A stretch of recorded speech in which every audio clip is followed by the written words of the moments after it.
Hi, welcome to another episode of Audio Scrawl. This is Brandon. And I'm Kang. And we're here to talk about the new Captain America Civil War movie. Yep, we both saw the film not too long ago, and we both want to talk about it right now. Yes. This will not be a spoiler-free movie. It's going to be spoilers. We want to talk about it. Yep. We want to get to the nit and gritty.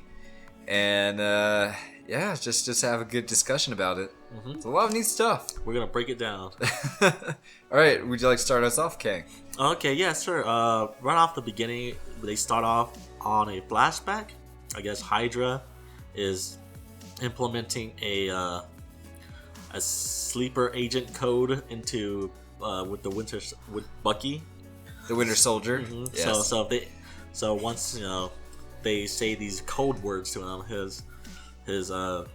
he'll wake up, I guess, as a sleeper agent. Just like a bunch of random words, like they have like no meaning to them, like numbers, words like furnace, homecoming, benign, in Russian. Sounded pretty cool too. Mm-hmm. And that's it. After that, cue title card. Yeah. And what was next? Then you see the new Avengers in action.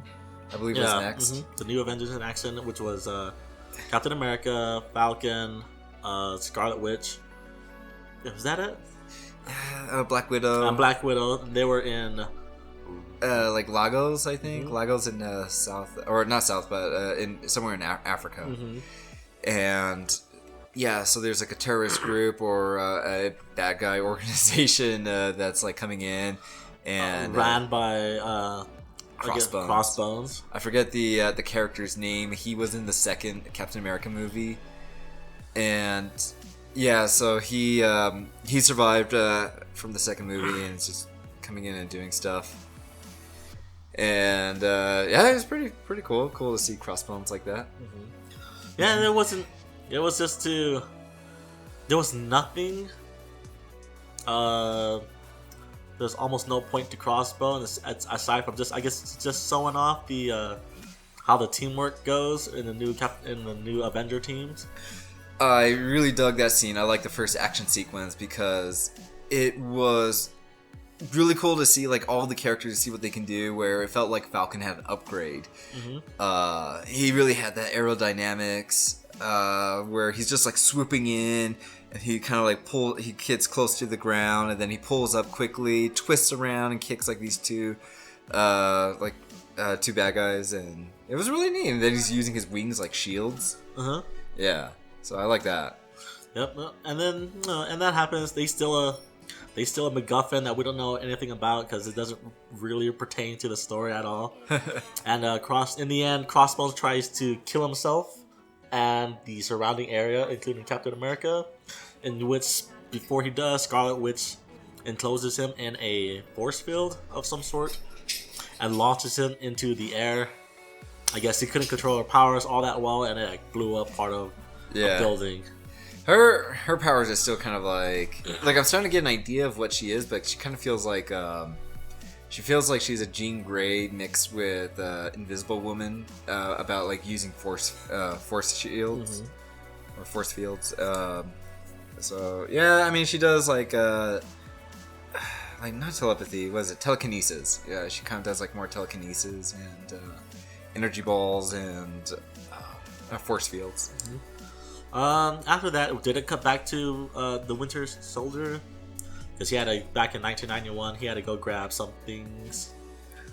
He had a mission, which caused a car accident. He had to grab a suitcase out of the back of a trunk.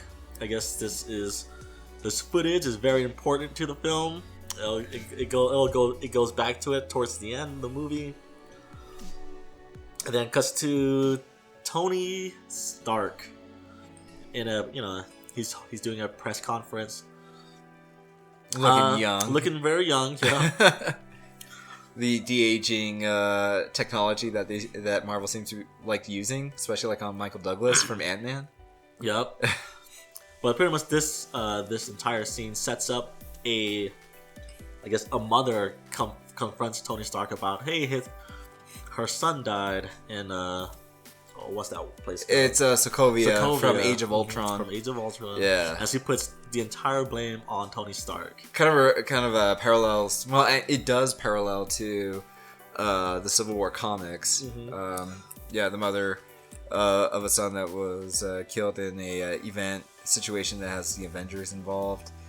That pretty good scene actually. Like it had like a pretty good intense. Well, it's not intense, I should say, but just kind of has like a certain emotion to it, like a heavy emotion. Yeah, very quiet. Okay, then right after that, we cut back to I guess the Avengers apartment center. He's just they're going over the news, over the casualties happening in the Africa city again, and then the Department of what's his name from Incredible Hulk comes. Yeah, you're talking about Ross. I'm talking about Ross. Yeah, Thunderbolt Ross. What is he in charge of? The Department of. He's more into politics right now, and he's just pushing on the Sokovia Accord. No, he's in a very political position in the United States government. Yeah, head of state, something like he's a secretary, something like that. Now I can't quite remember. Oh well, it's a high position. Yeah, and they're showing off. Hey, here's all the battles that happened in New York and Sokovia, and recently what happened in the African village. And I'm surprised Captain America didn't just like stop him and was like, "Hey, whoa, you guys trying to nuke New York? What are you guys talking about? Collateral, like they're talking about collateral damage. Like, whoa, hold on, Ross, you guys trying to nuke New York? You guys would have killed hundreds, if not thousands. But we were there to stop it." I didn't think about that while watching that movie. That's a good point, because I think they were showing isn't supposed to be like a footage, like a camera, like someone with a camera phone, like recording the Hulk jumping on the buildings from New York event, and I think like there's rocks or something like that, or I mean it's debris from the building that fell on the guy, but you're talking about something where something worse was going to happen, like more people were going to get killed. And what were they going to do? Like, hey, here's this giant alien space hole that came out of nowhere. Yeah, they were just not going to defend New York City. Like, that's not going to happen, Yeah. Like, yeah, more people. Hey, Ross, more people's going to die if we weren't there. I'm sorry. Yeah. It's interesting because of Captain America, where he's very, he shows a lot of respect to people. Like, he certainly talks when he needs to talk. I think he just sits down, lets the person speak, and so it defines his personality. I think it's pretty cool. Like he just stays, listens, and he's just observing. That's the way I took it. He should have spoke up. Yeah, because nuking an entire city would have been way worse. Yeah, it would have caused more casualties than the entire Avengers combined. Apparently, out of the entire series so far. Yeah, who knows what's running through their heads? I mean, I could say that their thoughts could be like they have like guilt on their mind, and maybe like what can we say? We did maybe cause some damage. Who knows? But I agree with you. Should have just said like whoa. Yeah. Hey now. At least Tony Stark could have said something, but Tony Stark was way more quiet. Yeah. In that scene. And considering Tony Stark took the nuke and actually lifted up to space. Yeah. But the entire scene, with the entire scene of that, was just to introduce the bill that would have Accord. Put the Avengers team under the United Nations. Yep. Which is kind of a joke because the United Nations doesn't do anything. But yeah, they would have been fallen under the United Nations, and they would have, I guess, they would be sent out under the United Nations and not on their own, individual, accord, circumstances. Yeah, they can't. Basically, they can't help those who probably need help without permission. They could be sent on a mission to do something that they probably don't want to do. They could be doing something like, in the interest of the United Nations or the government, and that just doesn't benefit like helping people. So and the movie does a pretty good job of like trying to trying to come up with like the ideas, like because this is where like Tony Stark is stepping up, and it's kind of like he's showing like, you know what, I think we need to follow the Accord, and Captain America has concern about the Accord. Yeah. Mm-hmm. And his fear and reasoning comes a lot from the Winter Soldier, where there were Hydra agents within S.H.I.E.L.D. or within the government. And then Tony Stark, you can tell like he's a little bit more moody, but there's things happening with him, and he's going through a lot of emotions, and he seems to be affected by the mother telling him like what happened to her son, and he's kind of thinking a little bit more and more like, well, maybe we do need to, be kept watch. Mm-hmm. And I think the guilt of Ultron also got to him as well. Yep. But where Tony is like, where Captain America is like, hey, no, we can't, because if someone needs help, we have to help them. We can't wait, Yeah. We can't wait for a voting system to say if we can or cannot go help. Yeah, but then Tony Stark coming in and saying that, but there's a lot of collateral damage, and it needs to be contained, it needs to be controlled, and so we need to be sent out when like when we're needed, when it's necessary. Yep. So the arguments are there, and they did a really good job with the arguments from both sides, I felt. Yeah, they did a pretty good job. So I kind of want to like sort of break off and do like the parallel comparison with the original comic of Civil War, because the way they handled Tony Stark in the comic, it felt like he was much more aggressive about having the Avengers sign up with the Registration Act or with the Accord. Yeah, they made him evil for no reason. Yeah, it was just a little too aggressive, and then Captain America maybe too hothead. But then in the comics, it was more Team Captain America. But I have to give them props that like the things that they're discussing about the debates, pretty good. They did a good job with that. Yeah, they did a pretty good job. Yeah. Okay, so after that, time passes. Everybody just kind of discusses amongst the Avengers, and then they have the meeting, the United Nations meeting, and the presenter is the King of Wakanda. Was it T'Challa? Yeah. Well, the King T'Chaka. T'Chaka. And his son is there, T'Challa. Okay. Yeah, I was close. Close enough. Something. But, kind of have to be a little bit, slightly technical, I guess. No, that's fine. Because we don't know, like, the position of these characters. Mm-hmm. But, I mean, here you got this young man that's, like, talking. He's, he's very well-spoken, being a little diplomatic. Uh-huh. But then, you have his father, T'Chaka, coming in kind of going, like, you don't like these things, but, hey, you're doing pretty good. Mm-hmm. Mm-hmm. Mm-hmm. I feel like I'm missing a scene. Yeah? Possibly, but you know what? Hey, it's just our own reviews and kind of recapping what's going on, so because Zemo comes before that. Oh, okay, so that's what's going on. But I don't remember what he did. Well, he. This is a pretty like. When they first introduced him, it was when you have this house. This guy's like hiding in this house, and then there's like you hear like a crash. The Russian, kind of like the Russian from the beginning of the movie. Like basically he's a Hydra agent, a Russian Hydra agent. That's what he is. Yeah, so there was a crash. And that part too, when that guy looked out the window, he seemed pretty paranoid. He looks out and you hear a guy shouting out like, "Hey, I hit your car. Did you want to exchange insurance?" Yeah, immediately I kind of go, "Oh, you're dead. Don't do it, man. You should know." Yep. Okay, so he grabs, from the Russia, he grabs all the secret things the Russians was hiding, including the red book with that has the red star on there. That was seen in the beginning. Yeah. Okay. So after that, and then we move to the United Nations meeting.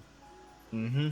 And the king of Wakanda is making his speech, and his son's just kind of like standing guard by the window, just looking around. They're involved because of the bombing that happened in Lagos. It hit a building that had a lot of Wakandan visitors or Wakandan citizens. So they want regulation. They want the Accord to happen. Yeah. Mm-hmm. Yes. Okay, so he's looking around. He's looking out the window. He notices something strange. Dogs barking at a van. Okay, something's wrong. Hey, everybody, get down. He jumps. He jumps for his dad. Doesn't make it. That was badass, by the way. The bomb explodes. Yeah, like kills. What is it? T'Chaka. Yeah, it killed him. And like, I'm not saying that the bombing. And the killing of his father was badass. I'm talking about that T'Challa. He knew something was wrong, and he immediately leapt. He leapt for his father. He just like leapt forward. He acted. So that was really cool. I thought. I kind of felt like, oh man, there's something special about him. Yeah, and let's see. After the bombing, people was like, "Oh, hey, some news sites are picking up. Maybe this person did it." And of course, it's a picture of the Winter Soldier walking around. Yeah, it's number one suspect, and so that gives T'Challa reasons to go after Bucky. After that, what happens after that? After that, we might. That's okay. Keep going. Go ahead. Okay, after that, we did miss this part. Steve Rogers finds out about the bombing. He's like, okay, I gotta go back and try to find Bucky before. Make sure he didn't do this, or make sure everything's fine. Yeah. With Bucky, so he finds Bucky in his apartment. Talks about him like, hey, people think you bombed this place. Did you or did you not? And he's like, yeah, I don't do that stuff anymore. Like, well, we gotta get out of here because everybody thinks you still do. Yeah, it's interesting about the Winter Soldier or Bucky because he's trying to get information about him to see like how much does he remember, how much of things does he know, and so he's kind of like being cryptic. So I thought that was interesting. Kind of like, has he regained his memory? We don't know. But and this is he's pointing out that like I don't kill anymore, I don't do that stuff, and then the. Some officers or like a SWAT team of that country is coming in to detain Winter Soldier, but Cap's there because he wants to make sure Bucky doesn't get shot or killed, or make sure no one gets hurt. Because after the bombing of the place, everyone's like, yeah, we gotta get Bucky, suit on sight, because he's kind of dangerous at the moment. And this leads us to the scenes we've seen from the trailers. Bucky and Black Panther fighting on the rooftop, and then afterwards they jump down onto the street level and they start chasing each other, running after each other. Captain America starts chasing after them. He steals a car. Bucky manages to steal a motorcycle. Captain America is all about stealing cars. Yeah, he sure is. Even in the '90s film. Yeah, that's where it started. Man, the '90s film taught some bad manners for Captain America. Yeah.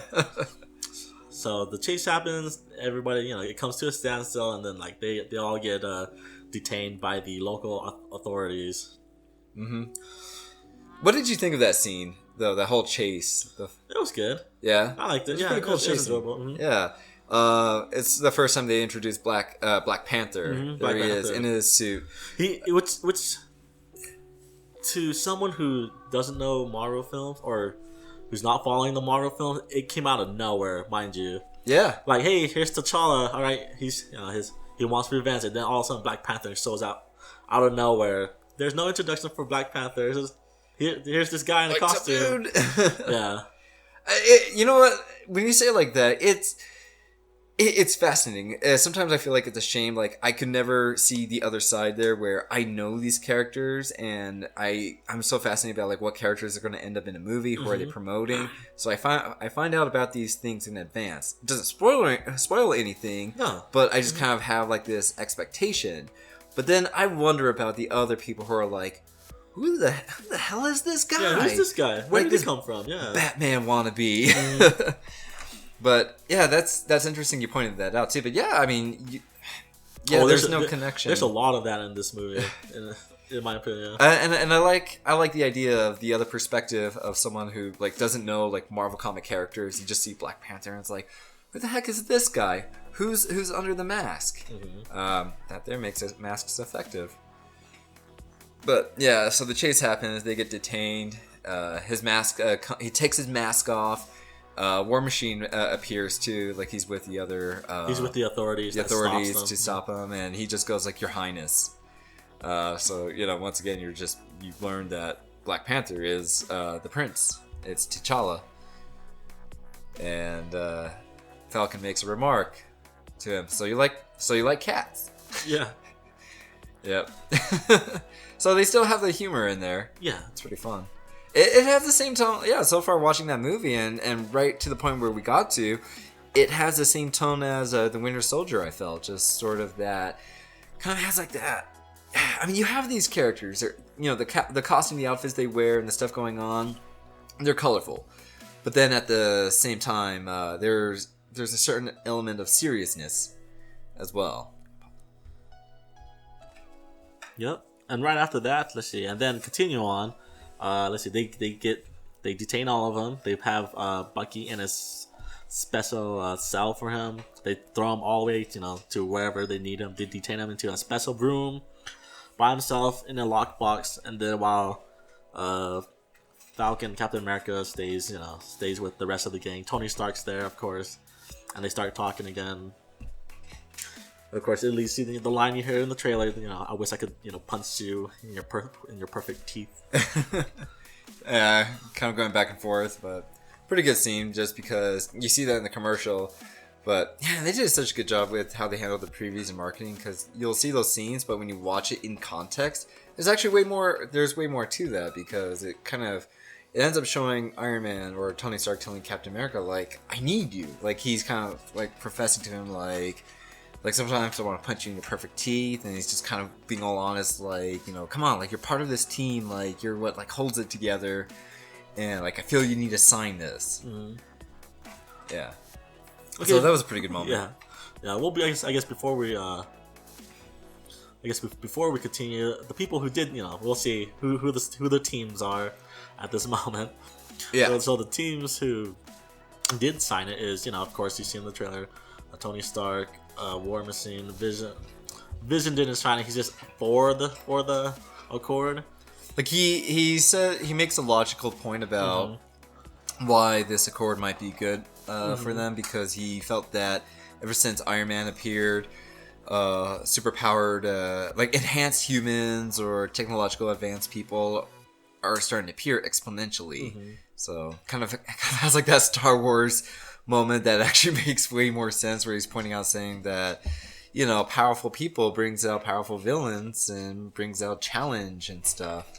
So that's an interesting point. So you mentioned the Vision, and then we got Black Widow.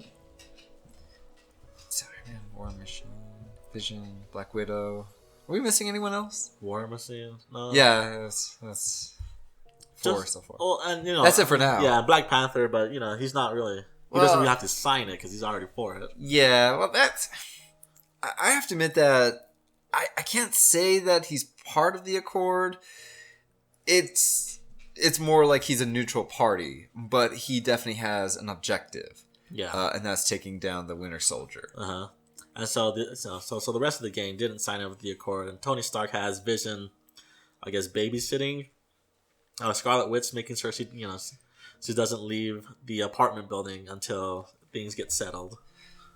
What's your thought on sweater Vision? He's fine. Sweater wearing. Yeah, he should wear a sweater all the time. It looks good in it. Yeah, it looks good. Yeah. What did you think of the scene of those two, Scarlet Witch and Vision, like right there together, talking to each other? It's interesting. It has its quirks. I guess they do fall in love in the comic books. So yeah, it feels like they're trying to establish something. But I like that it wasn't like in your throat kind of way. I actually liked the dialogue between those two, where it just seemed like they had a pretty nice moment talking about cooking, and they were just saying some nice things. But it just felt like there's a hint of like they have a pretty cool or pretty good friendship or relationship going there. Yeah. But then all that got spoiled though when Scarlet Witch goes like, okay, I'm gonna go off and go get some peppers and get some supplies, and then Paprika. Vision goes, I can't let you leave. Well, he was like, well, why don't we just get some pizza instead? And she's like, well, you're trying to keep me in here? Like, yeah, I can't let you leave. Yeah, because you might be a threat to everybody. Yeah, well, and telling her like, yeah, it's to protect you as well. I think protection, because of the events of Lagos, who knows who might be upset with her. Yeah. And what happens after that? Okay, so going back to the detention of Bucky, Zemos apparently snuck his way all the way to where Bucky is, and he recites the sleeper agent code. He's in there as the psychiatrist, like talking to Bucky. So that's how he's in there. Yeah. So listening to words once again, furnace, that benign. Okay.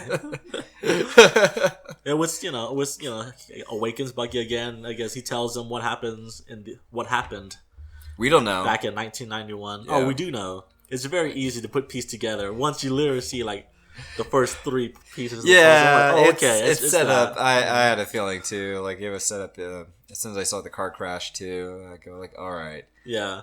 I feel like something was hinted in the last movie of Captain America, but we'll see. Yeah. So of course, he turns evil again, and that's where let's see, he starts fighting everybody. Tony Stark, Black Widow, Black Panther. Yeah.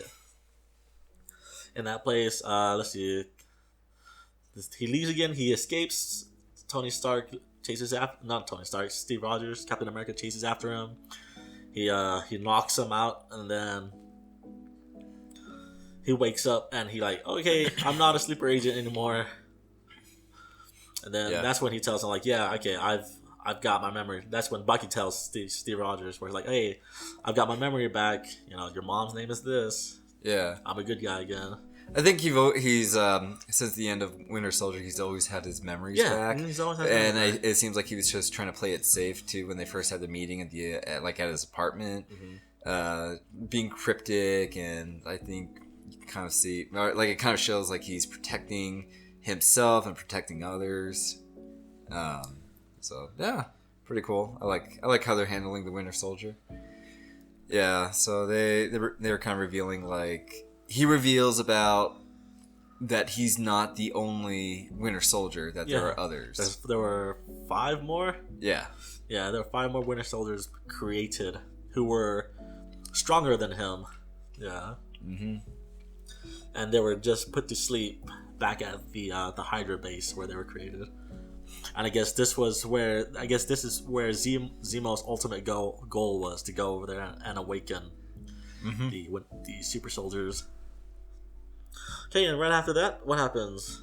I don't remember. I want to say that Tony Stark, I think at that point, that's okay if we're missing anything, but he's revealing that he needs to go somewhere because there is a person of interest to Tony Stark that he has to go see. Okay, and this came out of nowhere too, actually. To be honest, this could have been left out of the movie, and completely, and it would have still made sense. Oh yeah, this entire character. Okay, so he's like, yeah, so I'm gonna go meet this character. I need help with to stop Captain America, and he meets Tom Holland, the new Spider-Man, the new Peter Parker. And I don't know why. I mean, great. It was an entertaining scene, but Tony Stark didn't say anything that would convince him to go otherwise with them. Yeah. In this scene, I didn't. Yeah, it's something that didn't need to be there. Many people can make the argument of that could be a waste of the movie's time, or maybe it's something that's needed. It's hard to say. But they were setting up Spider-Man. That's it. They're setting up the next movie. But then in the plot of this movie, it was unnecessary. Yeah. Mm-hmm. The overall plot. Mm-hmm. Did you think? How do you feel about Spider-Man? Does he need to be in the movie or no? Yeah. Did you want him to be in the movie? Were you excited to see him? Yeah, I was excited to see him. Yeah, sure, a new Spider-Man, cool. Mm-hmm. I mean, he was a great Spider-Man. Not gonna lie, but him in the movie, him actually being in the movie, it didn't matter whether or not he was there or not. The movie would have still made sense. Oh yeah, if Tony had never met Spider-Man. All right, now it's interesting when you say that. Yeah, let's continue talking a little bit more about Peter Parker. What did you think of the scene with Tony Stark talking to Peter Parker? I mean, like just the scene by itself. Did you think like it's pretty good? Did you like the connection with the characters? It was. I think it was. I did not like that scene. No. All too much. It was entertaining. Sure. Yeah. But then what Tony Stark said, like, hey, so you have this special ability? Like, yeah, I guess that. Like, why are you doing this? Like, I don't know. Like, and then he gives a pretty teenager, novice way of saying, "Hey, with great powers comes great responsibility." So like, great, and then he's like, "Hey, let's go." I'm like, "Wait, what's going on? Like, you didn't tell him anything. Like, Yeah. why? Where are you guys going? Are you going? Is Spider-Man going to sign the accord because he's going with Tony Stark? Like, what's going on?" Yeah, well, he's giving him a grant for that special program he's in. Yeah, the excuse to talk to him and say, "Hey, I know your secret identity." Yeah, I actually enjoyed that scene. I think it's a pretty cool scene. It's something that seems like it's more fitting for a Spider-Man origin story, like the first Spider-Man movie. But if this is where they're going, where they're setting things up and trying to all right, let's go ahead and make that Spider-Man movie. And you know what? Let's skip over about how is he here? What's going on with him? Because it's now established in the Captain America movie. Yeah, it's out of place because this is it's a Captain America story or it's an Avengers story. So there's no reason to have that. But I liked it. I liked the exchange between them. It was a nice scene. But you're right.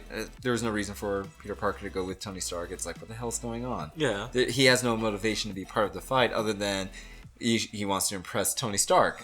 Yeah, he wants to impress Tony Stark and maybe not get his identity revealed to his aunt to Aunt May. Yeah. Well, yeah, I guess that's how he got Peter Parker there. Blackmail. It's like, I could tell your unusually attractive aunt. Yeah. Mm-hmm. I like that he cracked that joke. Yeah. Yeah. Marissa Tomei, Peter Parker's aunt.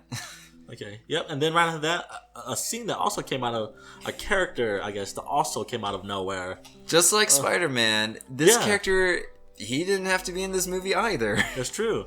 We go back to the apartment where Scarlet Witch is being held at. They see an explosion outside. Business goes checking it out. Apparently, Hawkeye came.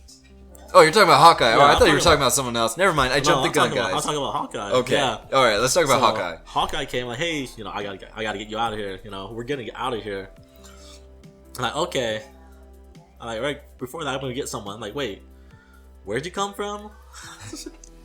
Yeah, because they all established that he retired with his family. Yeah, so he's good. Yeah. He's done. Mm-hmm. No reason for him to come back, but he's back. Mm-hmm.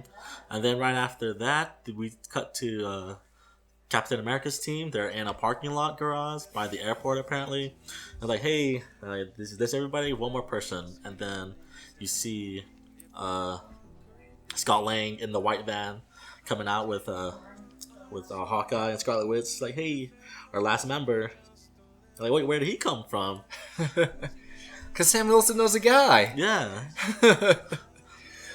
But I think both sides, they know that they need someone to come in. They need a new recruit, maybe to try to even their playing field. Mm-hmm. So think about it now. It's actually pretty neat that they both have the same idea of we need another member, someone with unique gifts or abilities to help out. So you have of course Team Iron Man. They go and recruit Spider-Man. Then you have Team Captain America. They go recruit Ant-Man. Yeah. Yeah. With that, I also find it odd that okay guys, here's the team, suit up. It's like, wait, so did everybody change in the parking garage? Let's say yes, and I'm assuming that's the airport's parking garage. Yeah, it has to be because they knew about hey, the airplane's over there. We gotta go. Their Quinjet is at some airport. I mean, they're in Europe. I'm assuming, right? They have to be because Bucky was there, and I believe they haven't left the country. Yeah.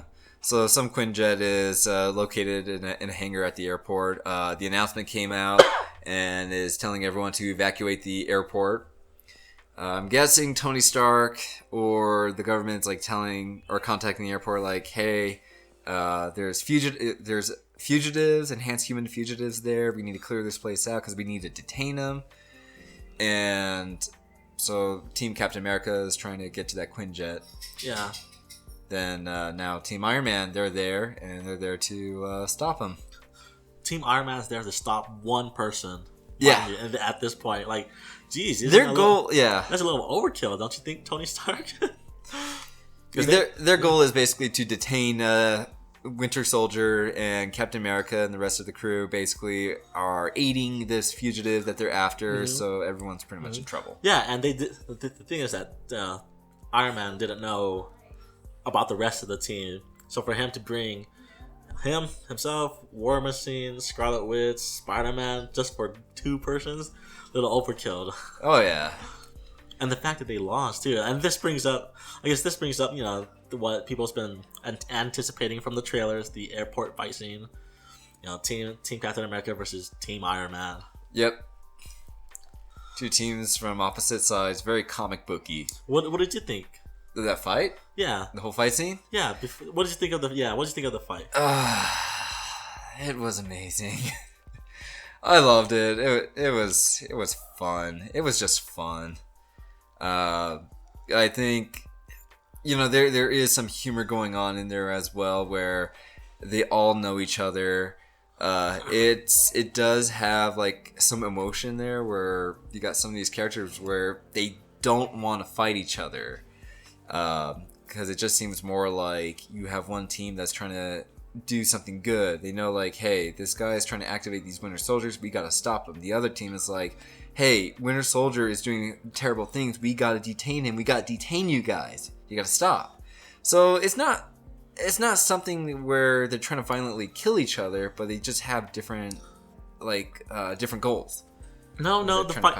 No, the fight itself was pretty entertaining. Yeah. With that said, it lacked zero tension for me, because you know, fair enough, nothing was going to happen with that fight. Yeah. But with that said, the fight also did not need to happen if they just talked about it. Yeah. Like, hey, I'm Captain America. You know, hey, you know, someone is trying to revive the rest of the Winter Soldier program. We needed to go stop it first before we handle Bucky. Believe me, I'm Captain America. You know? I've done nothing but telling the truth. Oh yeah. Yeah. Well, it can't be helped. The movie made it. You know, they did it. They made it the way they did.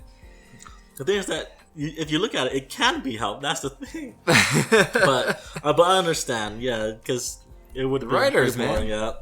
It would have been a pretty boring movie. Like, oh, they had a fight. Yeah. But entertaining fight, yes. King, don't make me bring up another movie. I don't want to in this review. And I have to, you know, that's how I just thought about it while I was watching the movie. It's like, man, I know where this is gonna go. Yeah. Zero tension. It's an entertaining fight. Yes. Visual appealing. Yes. All right. Since you asked me about what I thought about the fight and if I liked it, let's break it down then. But before we start that, what did you think of the fight? Yeah, I liked it. Yeah, I liked it. Mm-hmm. All right. So where to start off? I want to say that I was chuckling because of Clint and Spider-Man. And no, Black Widow. Oh, Clint and Black Widow. Yeah, Hawkeye and Black Widow. They're fighting each other. Black Widow makes a comment like, "Hey, we're still friends, right?" And Hawkeye responds back, "Depends on how hard you're hitting me." Mm-hmm. So they're kind of going back and forth, fighting each other, and then until Scarlet Witch steps in and she grabs, telekinetically grabs Black Widow and just like slams her against just throws a wall her, or something. She goes like, "You were holding back." No, she says, "You're holding your punches." Yeah. So I'm like, yeah, that seems to be what's going on. So you have like all these different pairings of the characters fighting each other. I really liked that Spider-Man seems to be going after and taking on Falcon and Winter Soldier. Mm-hmm. And I actually like those two like paired together in dealing with Spider-Man. Those two kind of have like an interesting relationship. I'll talk more about that later, but it's just seeing those two together, their chemistry and reacting to Spider-Man, trying to deal with Spider-Man. It was amusing. Yeah. Because they're just like, "Who is this guy? You talk too much. You shouldn't be talking this much when fighting." Yeah. And Spider-Man just cracking jokes, and, you know, pointing out like, "Oh man, you got a metal arm. That's cool." Mm-hmm. Yeah. Throwing cars at each other.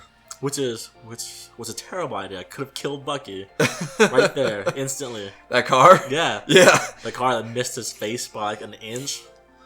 Yeah, but with that said, but Bucky started it. He threw the car at Spider-Man first. Best Spider-Man, best movie version Spider-Man so far. Yeah. Yes. And it's fun to see other characters reacting to Spider-Man too. Because it's always been Spider-Man, a solo character, solo hero, and now we finally have the Avengers, all these other heroes, and them reacting to this new character that's like, what can this guy do? Because we're seeing him do a lot where, I mean, we know that Spider-Man can lift the cars, but the movies don't really portray him too much as like lifting and throwing cars too much. Yeah. So it's really cool to see like how much strength he has. He really has for a 15-year-old character. Yeah. When are they gonna stop putting him in high school, man? For real. He's been out of high school since what, the 70s? Yeah, it's weird because of the what's his name, Tobey Maguire. The Tobey Maguire movie or Sam Raimi films. He was in high school probably for like the first 15 minutes of the first movie, and now he's an adult. But then he was still in he's an adult, but he was still in college. Yeah. Yeah, he should be college age. He was still in school, pretty much, from the second movie. There's a lot of interpretations of how you can relate to Peter Parker, as this is a character where we have seen him grow, but grow really, really slow as he goes through high school, and then he goes through college. So there's many of us who can relate to Peter Parker, and we have our own ideas of like what's his proper age, because he's been around since he's 15 years old. But it's kind of different when you have a character who was 15 in the 60s, and we can't exactly relate to a teenager from the 60s. Yeah, but then, that's hard. They're throwing back in high school, but then how many movies he's going to be in high school? Like one? So you got Andrew Garfield, and second movie he graduated from high school. But we keep getting like 30-year-old guys playing like 17 or 18 years old, so at least we have a character where if they pull it off and they do 3 or 4 more movies, well, he's not going to be a teenager in high school much longer. I mean, he'll probably be high schooler for 1 or 2 films and then maybe move on to college, assuming that these movies are handled well and they'll keep going. So, I mean, it'd be cool to have like a Spider-Man character where we see him growing up properly, just like in the comics. That would be cool. I would like that. That would have to be like a Netflix series and not a movie. Yeah, but they can't keep doing high schools. I agree. It's Spider-Man. Spider-Man comic books are like teen drama type stories, or they're drama stories. We see like what's going on with him in his personal life. It seems to work out better as a TV shows than movies. So, but we'll see how they do it, because Marvel's now handling it, or Feige is handling all of the mythos and how they connect. All right. So now we're we're talking about the fights. So we ended up talking about Spider-Man. So the fights, yeah. That's okay. So what else? We're having Captain America dealing at some point with Spider-Man as well. Yeah. And So what other fights? Iron Man and War Machine versus Falcon, which should not have happened. It would have been one punch. War Machine, one punch Falcon, KO. That's it. That would have been the fight. For me, Ant-Man stole the show. Ant-Man stole the show. I agree. Do you agree? Yeah, that's awesome. Yeah. The Ant-Man movie turned me around for Ant-Man. It was a character like I could care less. And after I watched the movie, I realized, like, you know what? I'm digging Scott Lang. Scott Lang, Ant-Man, makes a lot of sense. I actually relate to that character a lot more than everyone else, because he's basically like he's an underdog. Is what he is. And you see Paul Rudd the whole time that he's on screen. He's just saying some funny things, and he's on. My favorite part too is he's on the arrow of Hawkeye. He's just yelling out, "You sure you got this, Arrow Man?" Yeah. I wondered, like, from the trailers, when you see the both teams rushing towards each other, Ant-Man disappears, and for a moment I was wondering where Ant-Man was. Like, hey, Ant-Man just kind of disappeared, and you don't see him for the fight, in the fight for like the longest time. Yeah. So you just kind of start bringing up like, where did he go? But then finally, after like 5 minutes, then Hawkeye preps up an arrow with Ant-Man on there. And he shrinks and he goes inside Tony Stark's Iron Man suit, and it starts just pulling out wires and stuff. Yelling out, "It's your conscience." We don't talk very much. Yep. Actually, he did do a cool he did do a pretty cool fight with Black Widow actually, because he does shrink down and he's like grabbing her and twirling her until she like activates like the like her self defense electricity or electricity, and it just like wrist thing. Yeah, bolts him out of there. But yeah, they had some really cool moments with him too, and just make him pretty cool. I mean, I like what he does. Yeah. So the fight's kind of wrapping up. It's like, yeah, we gotta go to the airplane, and then Scott Lang's like, hey, when I give the signal, you guys run towards the airplane. And of course, the signal was, and there's pretty big spoilers, big, in a sense that it really was. I mean, they kept it quiet, or at least I think they did. I didn't watch a lot of commercials or previews, but yeah. And it's like, okay, here's the signal here, and he presses the button, and usually he shrinks, but instead he grows huge, becomes Giant Man. I mean, they're not calling him Giant Man, it's Ant-Man. Of course not. But I mean, when you have a technology and chemicals that can change the size of your body, why not make you big?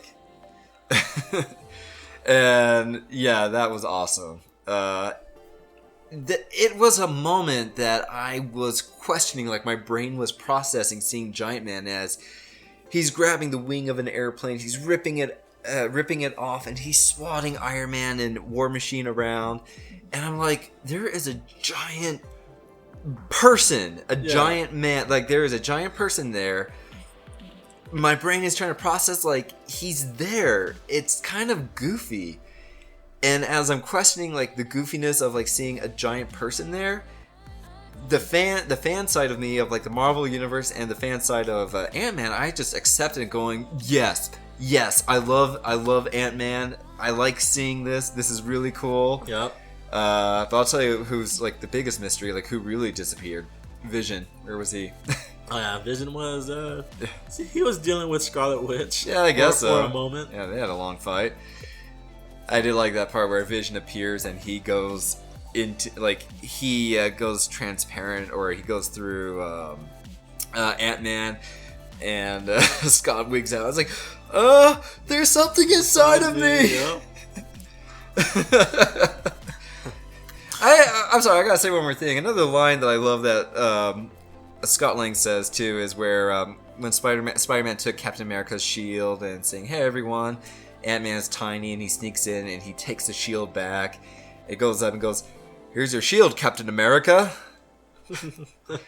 So I've been hearing a lot that all the dialogues of Scott Lang is improvised by Paul Rudd. Like I think I'm hearing rumors that he wasn't there involved too much because I think he purposely wanted to isolate himself and just be there and just delivering dialogues with them. Kind of like he's the outsider that wants to be part of a team. Okay.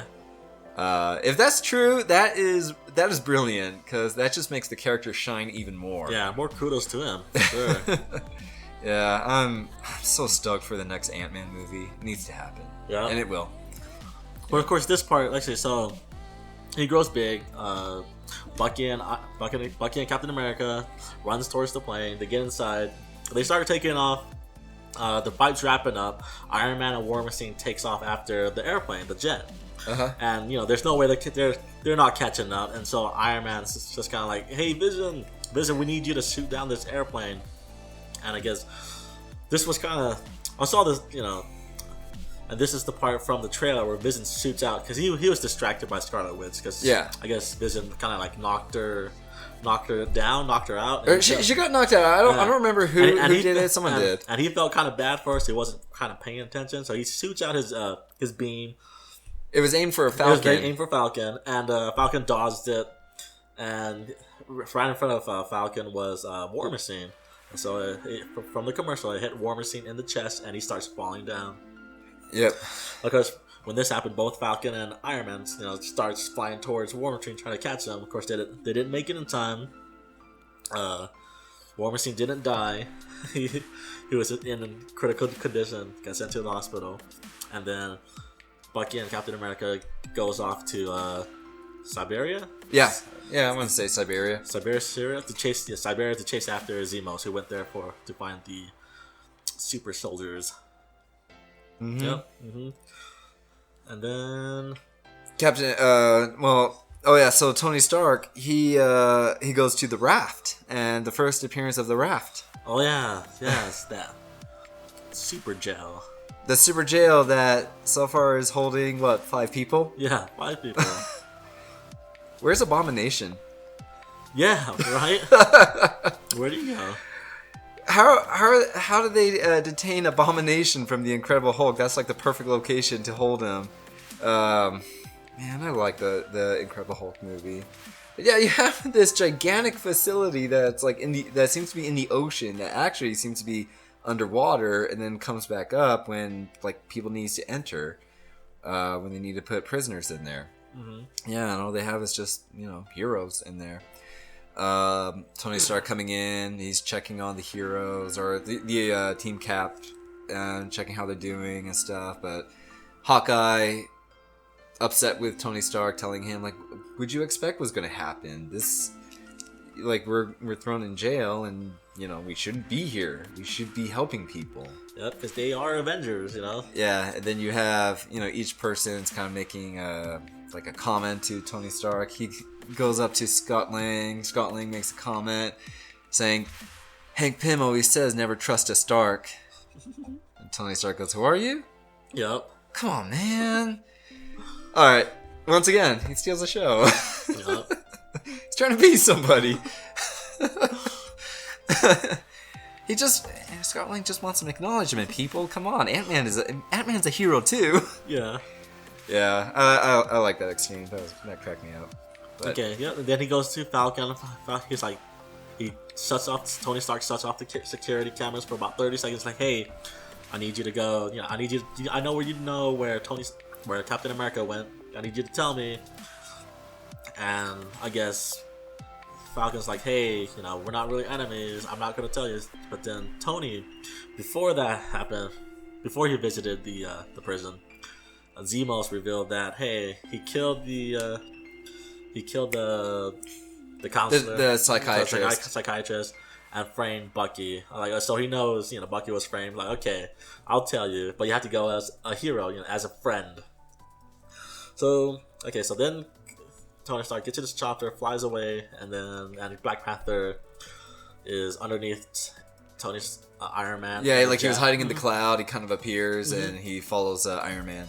Yeah, which is weird that Iron Man didn't notice him. Notice a giant jet flying underneath him. Yeah. That doesn't make any sense. And I wasn't sure. I mean, I'm guessing that's the Quinjet, or is that some kind of a plane from Wakanda? That Black Panther. But even then, that in the movie world, it doesn't make sense because we don't know that he's technologically as advanced as Tony Stark. Right. So, but does the Quinjet have the technology to mask himself from the Iron Man suit? Yeah, I don't know. Yeah. So that part out of the way, we go to Siberia. Bucky and Cap's just kind of scouting the area. All of a sudden, Iron Man shows up. Like, hey, whoa, Yeah. I know you've been telling the truth this entire time. I'm gonna help you solve the case with and get Zemo. Yeah. Because he knows now like what they're up to. Like he's kind of piecing the puzzles now. Yeah. And so they get to the room with all the super soldiers, and they've all been dead. He's like, hey, yeah, apparently they've all died in their sleep. And once that happens, like, that wasn't my ultimate goal. My ultimate goal was to get all you guys here. And of course, he shows a little monitor, and no one knows what it is for sure. They press play, and of course, it was the car crash that Bucky took. The mission Bucky took back in 1991, which involved the car crash, and that car crash involved Tony Stark's dad and his mom. Yep. What did you think of that scene? Considering I saw it coming, like, but how, like, emotional wise, or not emotional wise, but the tone of it though. Because I got pretty quiet, and I thought, that's brutal. I kind of thought like that's brutal, dark. It's all about the moms, isn't it? Yeah. Yeah. He hurt my mom. But Tony Stark, I feel like... Okay, it's... No, I'm not going to go down that path. Okay, so let's stick with Tony Stark here. We won't talk about any other, like, heroes affected by mothers. So, Tony Stark, who's lived a life of, like, you know, having a pretty good, carefree life. He's, you know, born and grew up rich and stuff, kind of spoiled. Or he is spoiled.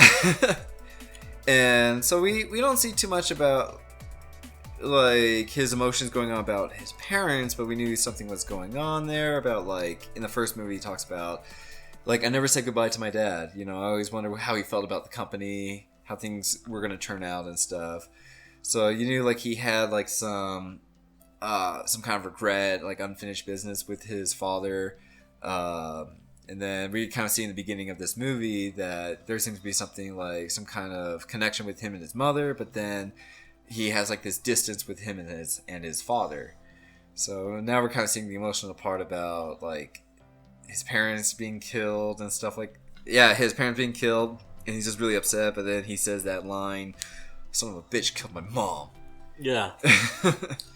Which I knew this was going to happen because of the because of the trailer. So I'm like, oh, you know, Tony Stark came there as a friend, but no, they're going to fight each other because I've seen the trailer. Yeah, I've seen them fight in the trailer. So yeah, once again, I knew something was coming up. So you mentioned about that from the trailer.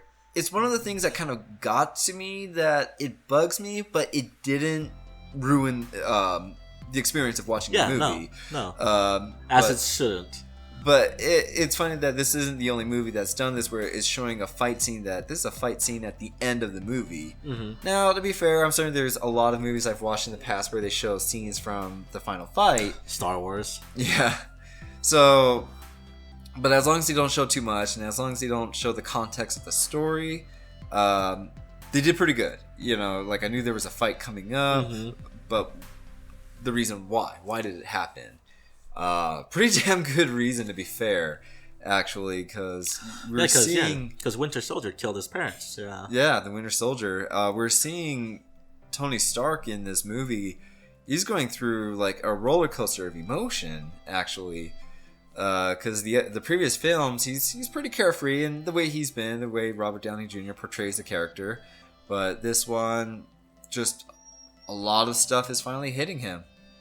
And now we're seeing him, crack at that point. Man, no, Iron Man 3, he had that anxiety, the panic attacks. Yeah. That he, like, fixed in, like, a minute. Yeah. Why does he go build something? Oh, yeah, my panic attack's gone. Yeah.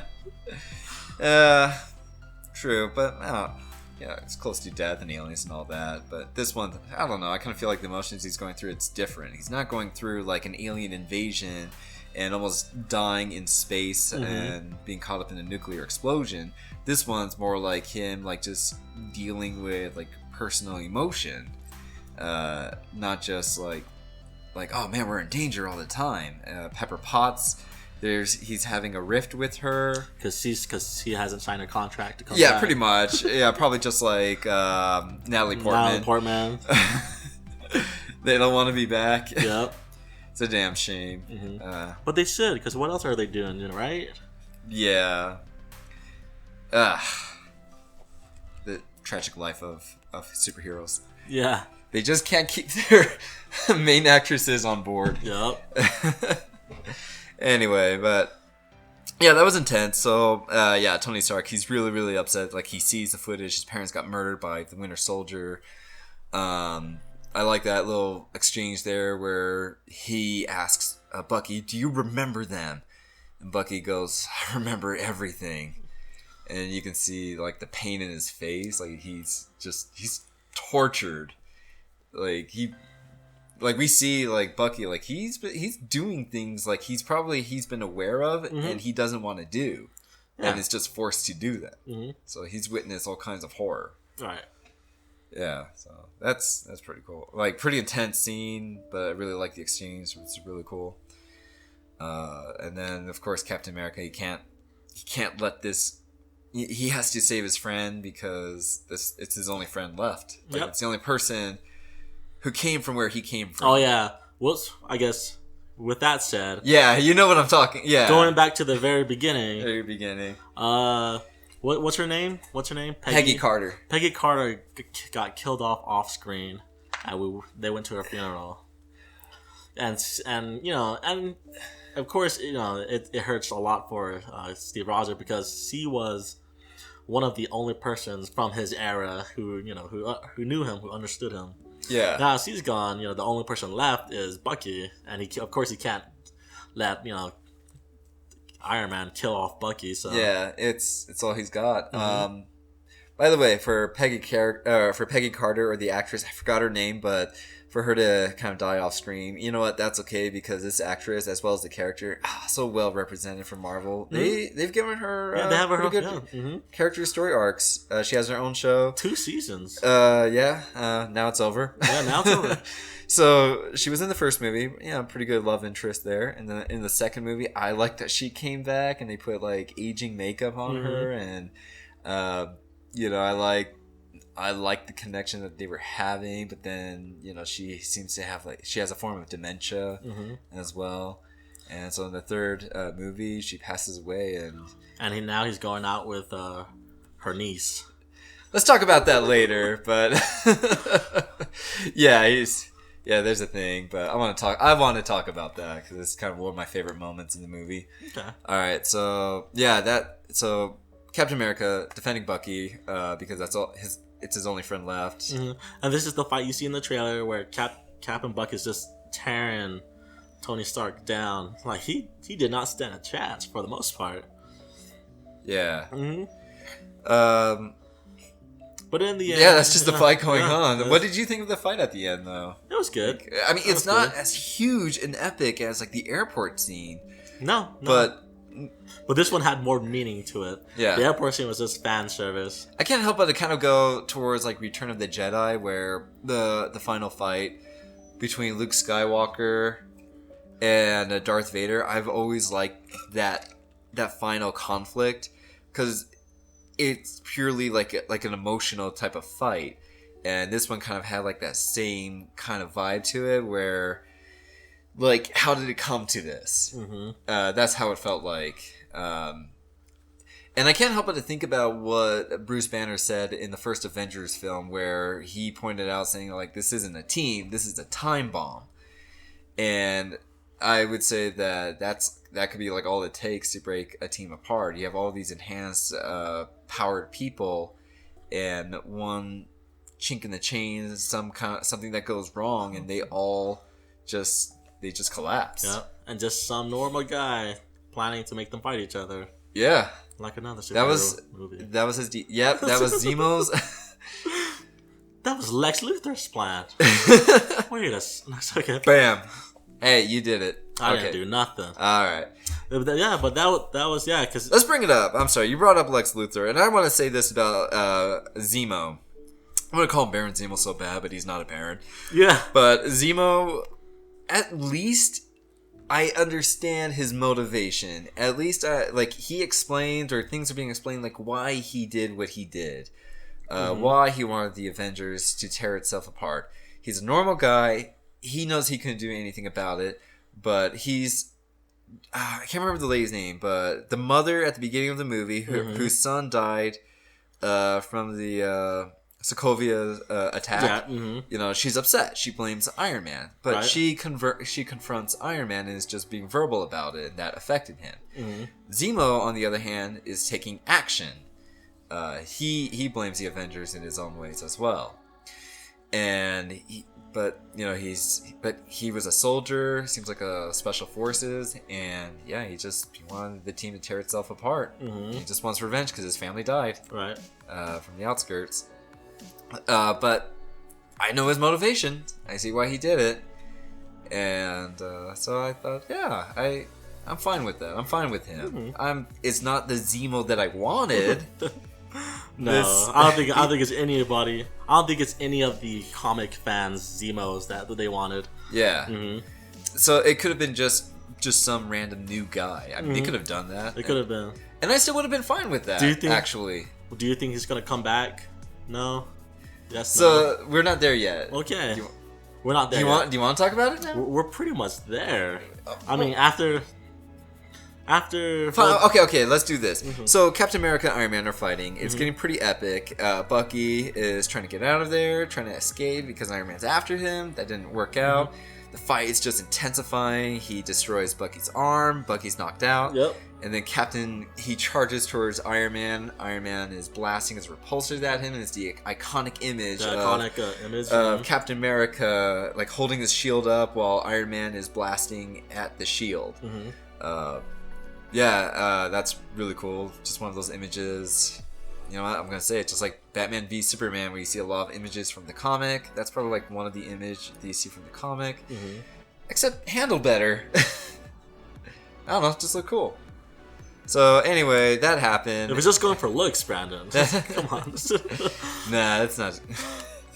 Anyway, so that happens. Eventually, the fight stops. It's pretty powerful where he yells out like, "You don't deserve that shield. My father made that shield." And Cap's like, just drops it and walks away. And I like that. I like that he did that. Like, kind of felt like it was out of respect for an old friend. He knew Howard Stark. Yeah. And so now we get to the part where Zemo is outside. He's sitting down, and then Black Panther walks up behind him and comes up, and then they just exchange a couple words, yeah. And then about revenge and hatred and don't let it consume you, blah blah blah blah. Yeah, we've heard of this all before. But man, isn't that pretty cool that we have Black Panther who gets introduced in this movie, even though he's not exactly like the main focus of the film? He has a story arc, and it comes to a conclusion. Yeah, sure, you're right. It's like blah blah blah, cliched, but yeah, it's cool. It makes sense. I mean, he's like revenge consumes you, it brings nothing, and I like that Zemo. He was like, you know, he did all these things. He's ready to kill himself, and T'Challa just quickly like puts his hand over the gun, stops him from killing himself. And I thought, all right, that's cool.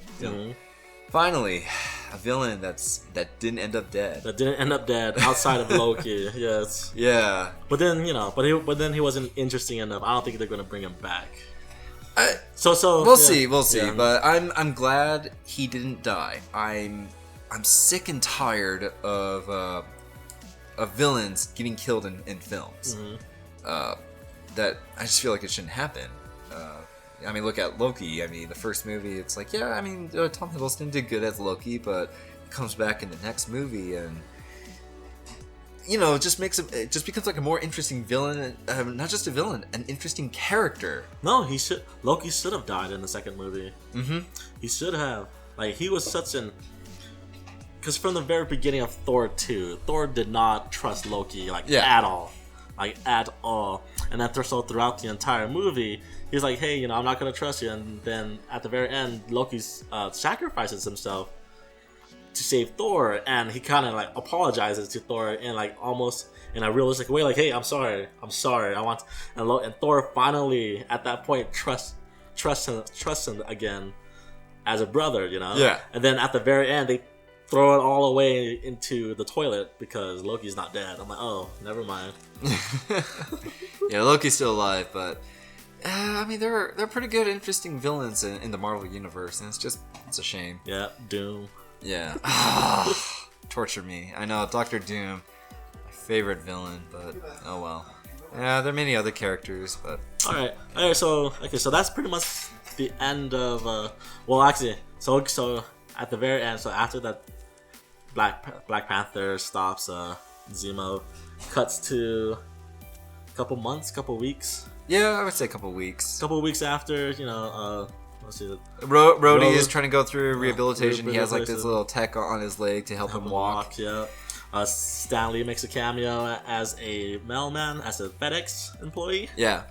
Delivers a message, and the message comes with Tony Stark opens it comes with a cell phone and a letter, pretty much saying, hey, a letter from Captain America, Steve Rogers, saying, hey, we're sorry for what happened. You know, we're still friends. If you ever need us again, here's, you know, just call us. And course, it's the phone, and that's it. And you see, well, during the message and the reading, you see Captain America in the raft, and he's freeing all the prisoners, he's freeing the new Avengers. And the way they showed him, they portray him like he's kind of like in the shadows and stuff like that. I can't help but to just say like, oh, they're no longer new Avengers. Now they're secret Avengers. Yeah. So that put a smile on my face. I thought that was cool. Yeah. And of course, like with every Marvel movie, you stay after the credits. Yes. Because there's except for Age of Ultron, they betrayed us on that.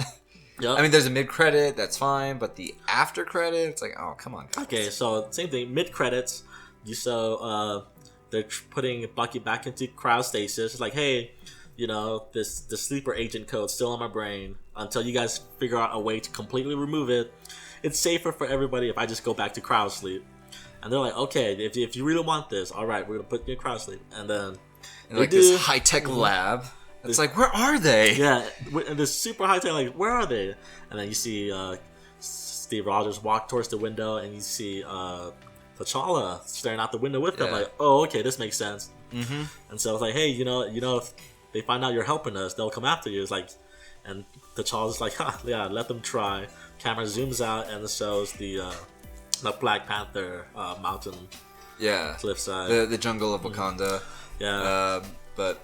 Man, his confidence though, it's just getting me excited because got me more excited about the Black Panther movie, more excited about like exploring Wakanda. Mm-hmm. What's the country all about? Because it's supposed to be like it's supposed to be like a technologically advanced civilization, but also like it meshes with like Wakandan culture as well. Like they kind of believe in like spirits and stuff. Yeah, so it's surprising because now Captain America is hiding out in Wakanda with the Black Panther. Yeah.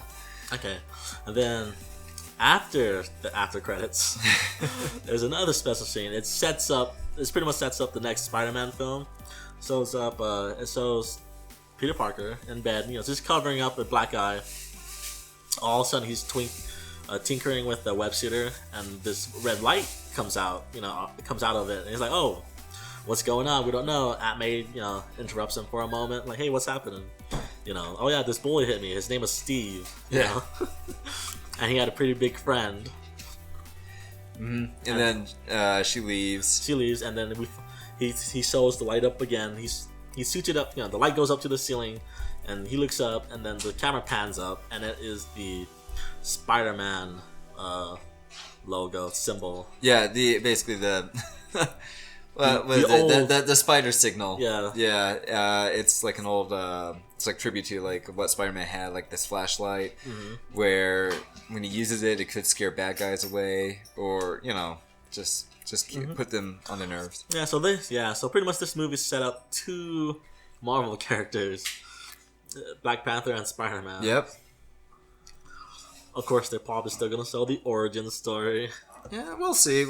I don't want them to do it, but Spider-Man, they could probably skip. I mean, if it's we're done because it's osmosis at this point. Everybody knows Spider-Man's origin story. He kind of hints at, like tragedy has happened, and I think the way they did that and how they glossed over that, I think that was perfect, and that's all we need. Well, of course, yeah, of course, tragedies happen. It's 6 months after he's had his powers. Yeah. All right, so that's the end of the movie. Really loved it. Yeah, really enjoyable movie. Yeah, I really liked it a lot. I definitely be getting it when it releases on Blu-ray. Yes, I am just in wow with the Russo brothers because I'll look up those brothers and see like what they've done, and they've done a lot of television projects. When they first started before Winter Soldier. They've done like a few films, but the main film that they've done that I've seen is You, Me, and Dupree. That was a movie I felt like it was okay, written by Seth Rogen, but nothing special, I felt. But, and then these guys, they've done like pilot episodes and directed many episodes of Arrested Development and Community, and many other series too. Who knew that they could direct amazing action sequences, actually just amazing action films, superhero films. I mean, they just did something incredible with Winter Soldier, and then they they kept it going. They were being consistent with Civil War. Yeah, yeah, yeah. I agree. Definitely a really great film. If you've been following the Marvel movies, because if you're just an outsider and you've watched this movie, you'll be so confused because nothing kind of makes sense. Like, hey, who's this character? It's insane that it's come to this. Like, if you think about, because that's the third movie, so it's a trilogy for the Captain America series, right? But there's more to that. Yeah. But with that said, you could kind of go from Captain America 1 to Captain America 2 pretty easily, right? Yeah. And then from 2 to 3 makes no sense. You'd be like, wait, who's this character? Where did this character come from? What's this guy's motivation again? It would make no sense. It's practically an Avengers film. Yeah, they should have called it Avengers Civil War, I believe. And that's fine to feature Captain America because he may not be like the A title character in the comic books like Spider-Man, but he's a character who has tied the Marvel universe together. Like because of the Avengers. Like this is a key character here. So we can all understand, like, hey, this can be a Captain America story, but we see a good amount of Tony Stark too, and he has a story arc as well. So he has a lot of screen time in there. Yeah, it should have been Avengers Civil War, Marvel Civil War. It should not have been a Captain America movie. Yeah, and man, it's just the story, the structure, the character development it just felt like it was more fleshed out than Avengers: Age of Ultron. I'm not saying Age of Ultron was a terrible movie. I liked Age of Ultron. But it's just, there was things going on where it's just, it might have gone out of hand, and who's to say whose fault is it? It just seems like too many hands in the cookie jar, I would say. Yeah. I think Age of Ultron was a victim of that. Whereas Civil War, it felt like it was much more structured. And the Russo brothers I would like to think that the Russo brothers probably had more control in where it was going. But yeah, maybe, yeah. And then we'll never know because True. Oh, crap, what's his director's name? I forgot already. Joss Whedon. Joss Whedon did come up with the script. He read the first script and this script is kind of terrible. Let me write a new script, and the studio loved it. So there's no reason for them to Joss Whedon, you're gonna have to follow. They had to do compromise though. They had to compromise. Yeah, yes. There were some scenes that he didn't want to film. And there were scenes that he wanted to film that the studio was like, no, you can't film that. And so the compromise was, well, to have both, but I mean, you don't have the full explanation in the film. That's the problem. Yeah.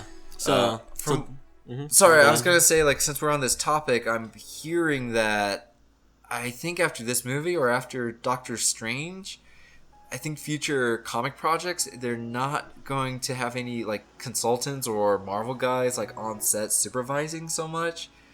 It sounds like the directors or filmmakers are having a little bit more control in what they're doing.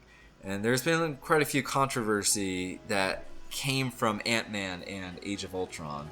So I don't know if this is their response to these controversy or not. Okay. Or maybe they're just at a point like, all right, we're at a good place right now. Yeah, we have this well-oiled machine, factory of Marvel movies coming out now. We're good. We could leave it towards to the directors. Yeah. Yeah, but overall, good movie. Definitely recommend it. Definitely go buy a Blu-ray. Kills me because I like to wait for these Avengers collection, but I'm not gonna lie, I don't think I can wait for this movie. It's so good that I am okay with buying it on Blu-ray, but I'm okay with like buying these movies, get the collection, and give away the movies as gifts. I'll probably just give it to my parent. Yeah. All right, so that about wraps it up for us. Before we fully end this, what was your favorite moment in the movie? The airport scene, I guess. The airport scene? It's memorable, yeah. Yeah, I agree, but one of my favorite moments is when Captain America kisses Carter. I forgot her name now.